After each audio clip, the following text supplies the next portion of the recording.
मैं हूँ साधारण स्त्री। मैं आप लोगों के समक्ष रिश्तों का ताना बाना लेकर आई हूँ, जिसमें आप सुनेंगे कुछ खट्टी कुछ मीठी कहानियाँ। उम्मीद करती हूँ आप मुझे अपनाएंगे व सराहेंगे। कहानी के पहले भाग में आपने सुना, नेहा और सुमित एक ही ऑफिस में काम करते हैं। एक दिन नेहा का एक्सीडेंट हो जाता है।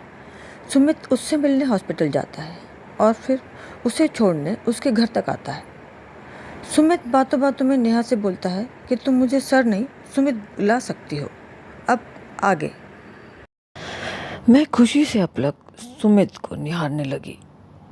सुमित घुटने के बल जमीन पर बैठ गया और मेरे दोनों हाथों को कसकर पकड़कर बोला, नेहा, मुझसे शादी करोगी? मैंने बड़े ही अविश्वसनीय नज़रों से उसे देखते हुए बोला, सच में सुमित? वह भी मुस्कुराकर मेरे हाथों को चूमते हुए बड़े ही फिल्मी अंदाज में यह गाते हुए बोला, अब चाहे मार उठे या बाबा यारा, मैंने तो हाँ कर ली।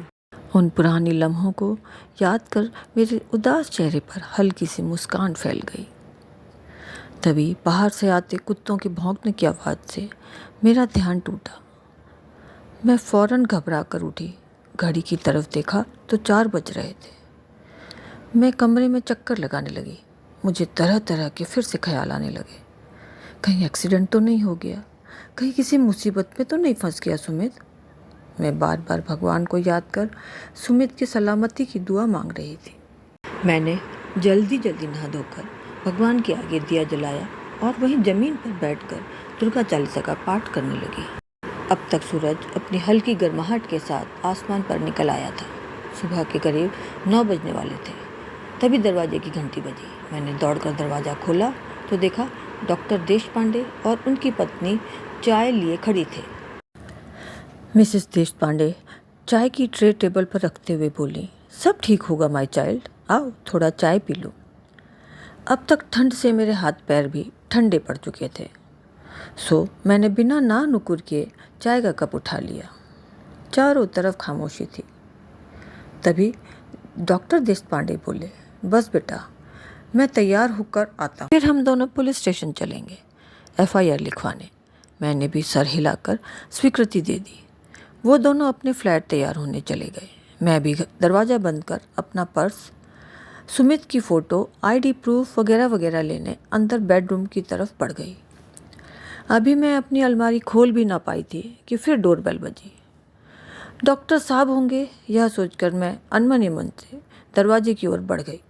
दरवाज़ा खोलते ही देखा सामने बदहवास सा मेरा सुमित खड़ा था। थका हुआ, बिखरे बाल, आंखों में नींद की कमी। मैं उसे देखते ही गले लगाकर रोने लगी और फिर अचानक से उसे एक थप्पड़ मारते हुए बोली, कहाँ थे पूरे दिन, पूरी रात? एक बार भी नहीं सोचा मेरे बारे में? मैं फूट फूट कर रोए जा रही थी। सुमित मेरा हाथ पकड़कर बोला, अभी चलो मेरे साथ, बाद में जितना डांटना है डांट लेना। सुमित मेरा हाथ पकड़ बाहर खड़ी टैक्सी में मुझे बिठा देता है। टैक्सी चल पड़ती है। कुछ देर बाद टैक्सी एक घर के बाहर आकर रुकती है। सुमित मुझे इशारे से नीचे उतरने को कहता है। मैं धीरे से टैक्सी से नीचे उतरकर गेट की तरफ बढ़ने लगती हूँ। गेट तक पहुँचते ही मेरी नज़र गेट पर लगी नेम प्लेट पर जाती है। नेम प्लेट पर नेहा और सुमित देखकर मैं बहुत हैरानी से और खुशी के मारे सुमित की ओर देखने लगती हूँ।